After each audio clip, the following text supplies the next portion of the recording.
Hello, everyone, and welcome back to Hello Word. I'm Alex, your guide to exploring English vocabulary in fun and easy ways. Today, we're diving into the word above. Above is an adverb you'll often hear in English, and it means at a higher level or position.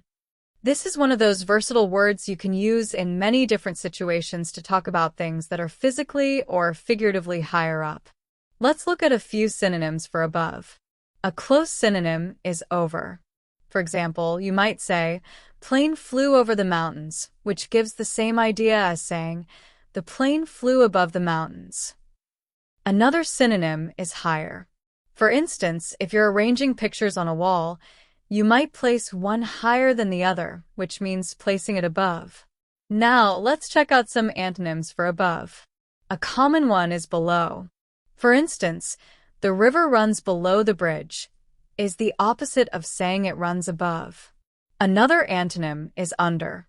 For example, the cat is hiding under the table, which is the opposite of above. In everyday life, you might use above when giving directions or describing where things are. Imagine you're helping a friend find a restaurant and you say, it's on the next floor, just above this one. Or maybe you're explaining where to find information on a page, like check the paragraph above the title. Let's look at a few more examples of above in sentences.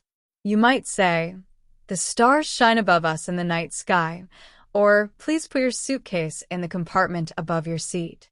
Or if you're talking about temperature, you might say, today's temperature is above average. So, to wrap up, above is a handy word to describe something at a higher level or position, and it has plenty of everyday uses. Thank you for tuning in to today's episode of Hello Word. Don't forget to subscribe to the podcast and leave us a review. It really helps others discover the show. And I'd love to see how you use above in a sentence.